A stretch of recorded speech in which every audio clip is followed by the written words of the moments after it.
પરિવારના 8 જણા હતા, એમાંથી 3 રિટર્ન નીચે હતા, એ મળી ગયા છે. 5 મિસિંગ છે, એમાં મારો દીકરો છે, રાજભાઈ નામ છે એનું.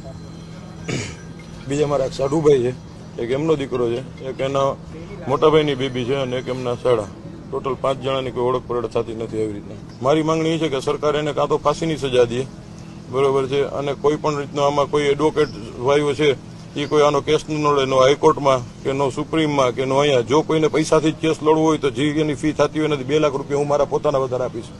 બીજું મારે કોઈ સરકારી સહાય જોતી નથી. મીડિયાની હાજરીમાં મને જે સરકારી સહાય મળશે, જેને જરૂરિયાત છે એનું આપી દઈશ. બીજું જો આ લોકો એક જાતની એને સજા પડી કે એ લોકોને ફાંસીની કે 100 કોઈ પણ એને સજા પડી, સજા પહેલા જો એના જામીન મંજૂર થયા તો હું બધાને મારી નાખીશ. મારે આગળ પાછળ કાંઈ છે નહીં. હવે હતું એ મારું વયું ગયું છે.